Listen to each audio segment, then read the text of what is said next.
Now, when it comes to running a successful record label or rap group, a great leader is always able to notice talent when they see it and push it to the forefront. A great leader understands that it is the people that determines the success or failure of any business venture. So in this video, I'm going to talk about the leadership styles of Lil Wayne and 50 Cent, and I'm also going to discuss which leadership style was more effective. Now, when 50 got signed by Eminem, he had the entire world in the palm of his hands. He went on to release the diamond-selling Get Rich or Die Trying album, but instead of releasing another solo album right after that, he got together with the members of his crew to release the highly successful Beg for Mercy album in 2003. This album pushed Lloyd Banks, Young Buck, and Tony Yayo to the forefront, and it was the spark that ignited their respectful solo careers. However, as the years went by, the group's sales numbers started to decrease, and we began to notice the cracks in 50 Cent's empire.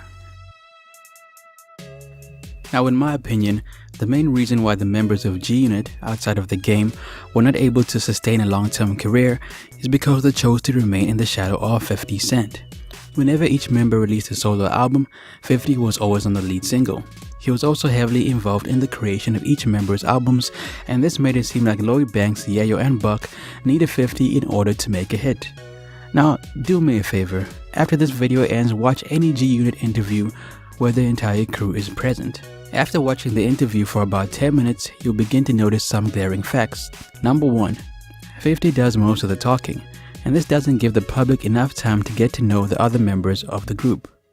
Number 2. Most of the questions are directed at 50. And number 3. The other group members have an almost fatherly type of respect for 50.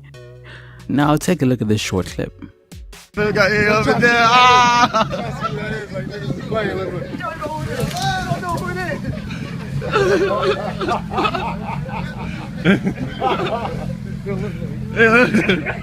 Now, I know a lot of you guys are saying, they're just playing around. It's nothing serious. See, 50 wants to feed his Yayo or Buck throw him into a bush like that. If they even attempted to throw 50 into a bush, 50 would probably make sure they never performed alongside him again, because playing or not, being tossed into a bush is embarrassing when the whole world gets to see it.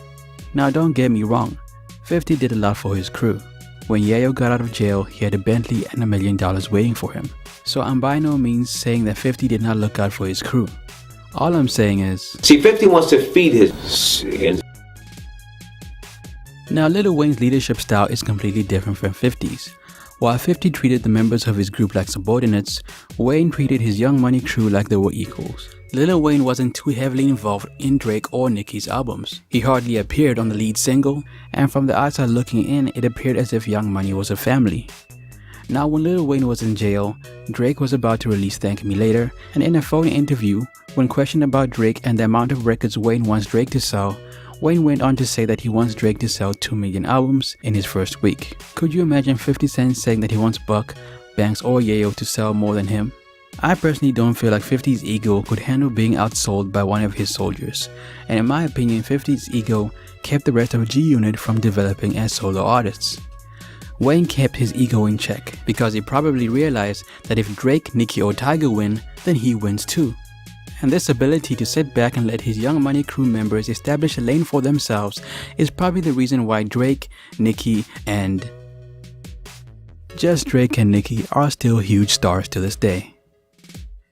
Anyway guys, thanks for hanging out with your boy Brandon Cage. Do you guys feel like Wayne is a better leader than 50, or do you feel like 50 is a better leader than Wayne?